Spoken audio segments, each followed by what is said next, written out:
dear friends. Today, once again, with another edition of Conversation. And today's conversation will focus on the tremendous developments that are taking place, particularly in the Middle East, and what is happening in Saudi Arabia, that was once considered to be a country known only for deserts, for the pilgrimage, and oil. But today, Saudi Arabia has moved beyond just the desert and oil and the pilgrimage. It's positioning itself for the future under Prince Mohammed bin Salman's guidance. And that probably is also a good news for a number of developing countries, particularly after Saudi Arabia has stitched up new alliances in the region. It has also entered into another rapprochement with its arch rival Iran, with the support of the Chinese government. And all three countries are now positioning themselves basically for a better, more fruitful cooperation, not only among themselves, but also within the region. So basically, the thrust is on regional connectivity. Now, what is happening actually in Saudi Arabia and what has prompted it? For this, we have today with us Noaman Abdul Majid, an economist, an international financial expert who is visiting the region very frequently, is shuttling between Pakistan, Saudi Arabia, and the United Arab Emirates. Thank you very much, Noaman, for joining us. If you could kick off the conversation by letting us know what's happening in Saudi Arabia. The government there has announced over a dozen mega projects worth $1 trillion. That is very mouth-watering prospect for the business community and the investors. Bismillahirrahmanirrahim. Thanks, Imtiaz sir. Saudi Arabia is not only modernizing, but it is what they have launched the Giga Projects, basically. What we used to hear the mega projects, now the word mega, instead of mega, they are using the word Giga Projects. And it's not, and all it is being done under the Vision 2030, which basically aims to modernize the Saudi economy, position it beyond oil. And the whole idea is basically that Saudi Arabia should not, as you said, should not only be known as a petrodollar economy, but it should be the business heart and the business center of the entire Middle East. So that is why one of the fundamental elements of the Saudi strategy is called the Riyadh strategy. So Riyadh, they want to convert Riyadh into one of the best cities in the world in terms of living, and they want to the vision they have for Riyadh is something like New York and London and all these places. That Riyadh should be the center of gravity, not only in Saudi Arabia, but all over the Middle East and all over the place. So Saudi Arabia is, and now already the PIF Public Investment Fund, who have investments in the Lucid, for example. Lucid is a competitor of Tesla. It is supposed to be one of the best or one of the best electric car makers. And more importantly, they are not only buying stakes. What Saudi PIF is doing basically is buying those companies and bringing their production facilities to Saudi Arabia. So you can imagine one of the best electric car vehicles in Saudi Arabia, in the world, will be manufactured in Saudi Arabia in the coming days. And this PIF thing, basically the Public Investment Fund, what you call, will be around $3 trillion by 2030. So you can imagine the amount of space, and the Saudi strategy is very different, for example, from the US or the British strategy, which was based on the loans. What Saudi is saying, if you want to partner with us, if you want to come with us, if you want to take money from us, then there is no free money. You have to take investment from us, which is very good for countries like Pakistan, the developing countries, who we have always spoken about the debt trap and everything. So now it's a new chapter in the global, I would say, global geopolitical and geo-economic landscape, which Saudi Arabia is writing all over the world. So this new chapter, what does it indicate? What prompted this new chapter in Saudi Arabia, in a country which has been known for its conservatism? Is it some sort of insecurity, economic insecurities, the sense of insecurity about vast trillions of dollars of Saudi Arabia in Europe and in the United States, or is it prompted just by the concern for a better future, for a more secure future, and embracing smart governance? I would say all these factors, basically. Saudi Arabia is, we have to call it a balancing act. Saudi Arabia, we know Saudi Arabia has been a very close ally of USA for a very long time. But now Saudi Arabia recently saw the agreement between China, the Xi Jinping was given a historic welcome over there. And thereafter, the Beijing basically brokered the peace negotiations between Iran and China. And as I look at it, this is the most, from a geopolitical perspective, this is the most important event of the 21st century, basically, after the fall of communism in 1989. If you look at the history of last 30, 40 years, then the single most important event, which basically established the US presence in the entire world as the only superpower. Now, as we know, that China has been slowly and gradually developing, and instead of making too much noise, China has been making basically the alliances and doing the base work or the groundwork for being the superpower. So now all of it is coming through. Basically, first of all, we had seen the Belt and Road Initiative, in which basically China flexed its muscle and connected the Central Asia to Europe, and also we have the CPAC, and they came to South Asia.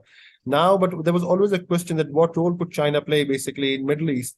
So, after the Ukraine war and before the Syrian war, Russia got involved in Middle East and in a lot of wars and everything. But now the Chinese are coming, and the Chinese model is very different. Chinese model is less politics, more economics model. So, Chinese are now, if you remember, around 10, 15 years ago, Chinese, when China became the second largest economy in the world, at that time they had asked the international community that they should have more voting rights in the IMF and World Bank, but the Americans denied it. So what Chinese did was to create a parallel system under Chiang Mai initiative. What they did, that they had bilateral currency swap agreements between maybe around 100 countries or something. Then they came up with the Asian Infrastructure Bank. The Chinese model has always been more centric on the economic development. Now it perfectly ties in with the Saudi Arabia. Now Saudi Arabia wants to diversify itself in terms of foreign policy, politically.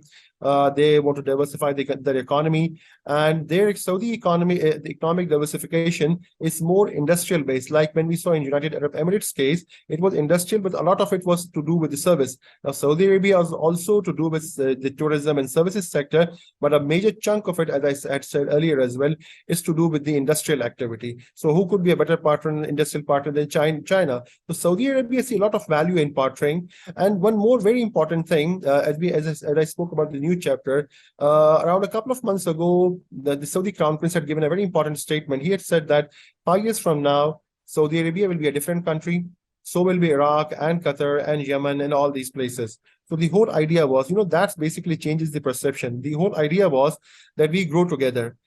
What Saudis have This is realized, basically very much in sync with what the Chinese say: shared destiny, shared future, and win-win situation for everybody. But this is also, I think, this way we also see the emergence of a new huge regional group, which basically would be trading in the Chinese currency, RMB or yuan. So don't you think this China has scored a huge diplomatic victory by stitching up alliances or partnerships with Iran, with Saudi Arabia, with so many other countries, particularly when President Xi Jinping attended the Arab Summit in December last year.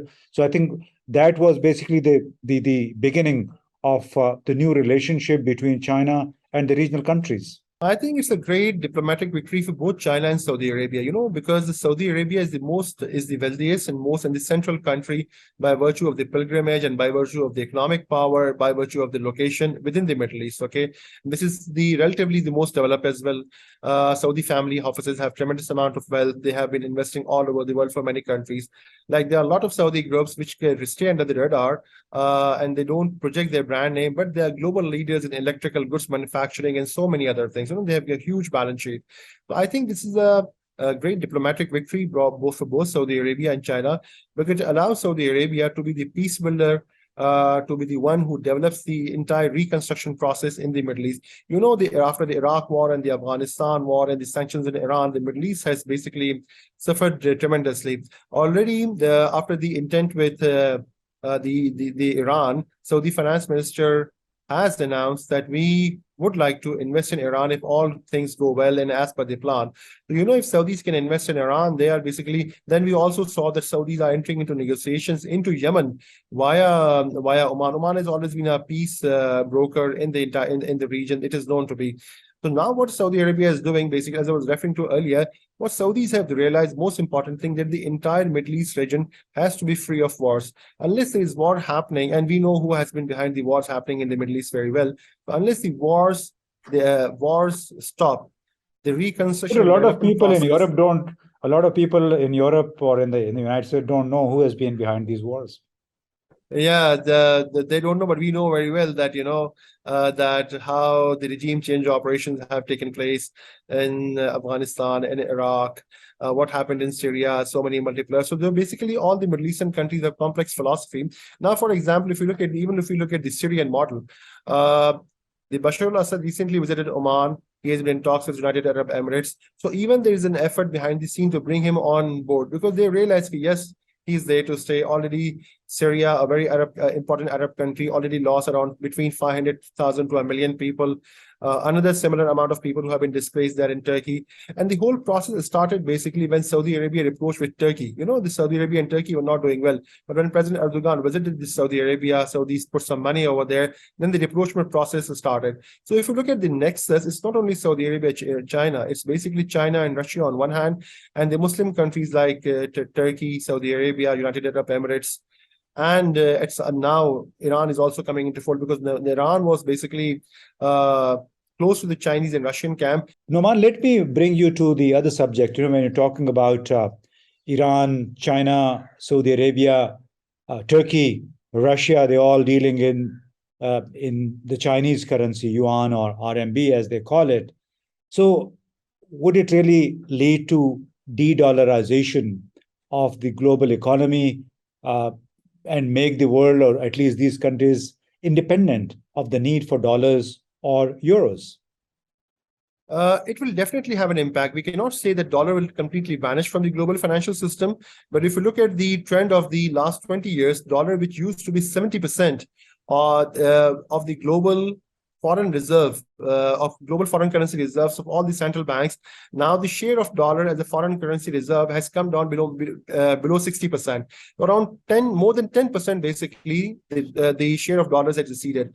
And there is a lot of talk among the US circles, especially the US conservative circles, new conservative circles, basically, that how does it impact? Because US has been maintaining its hegemony all over the world. It has been the superpower through the use of the dollars. But dollar is important because most of the international financial institutions, they deal in dollars, number one. All trade and clearances take place in dollar terms. So now all these currencies, I think the Chinese are already working on creating a parallel system to SWIFT, basically, which will use Chinese renminbi or a basket of currencies. So we will definitely see an impact. Some people, as you know, in Pakistan get excited, okay, that why, if it is the end of dollar? No, it's not going to be end of the dollar.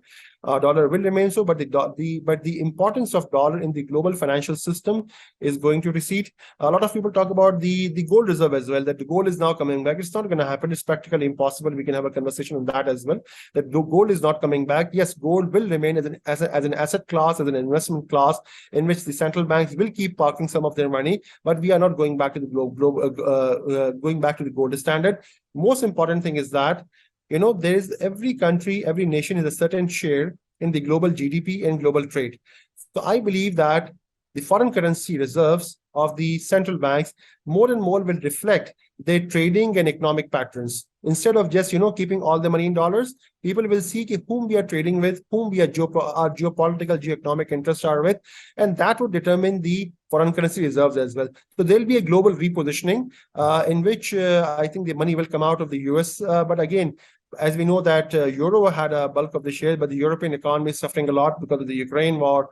And a lot of European economies themselves are not doing well, the British economy and the Italian economy. So I think Euro could suffer a lot in the process. What does this all mean? Saudi Arabia's Vision 2030 and then its partnerships with China, as well as the rapprochement with Iran.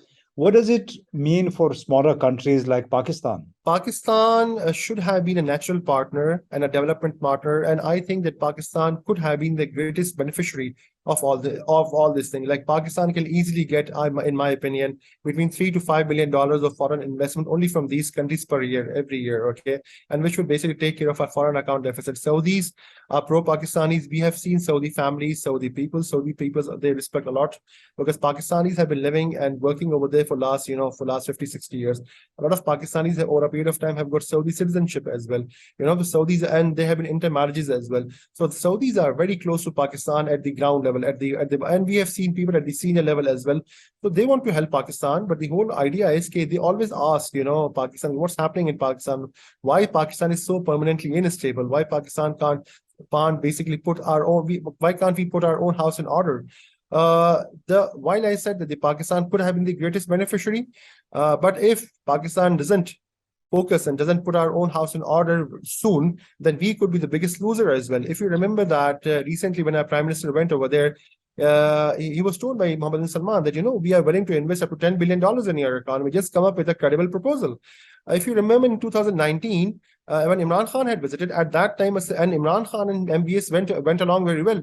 And he had made the same offer to Imran Khan as well, that please come up with some credible proposals and we are willing to invest $10 billion in your economy. And this is only the sovereign money. And on top of it, we have got the private wealth as well, which also runs into trillions of dollars. So basically, Pakistan can get a lot of investment from Saudis, but Saudis like to invest, for various reasons. They are not. It's very obvious why our other countries would like to invest in Pakistan rather than continue doling out money to the country, which it has never been able to basically return entirely. So thank you very much. I think we should end on this positive note that there are multiple opportunities that exist in Saudi Arabia's mega project-based expansion, and that there are opportunities for a lot of people, investors from abroad, as well as for smaller countries, because obviously country like Pakistan can provide lots of services, manpower.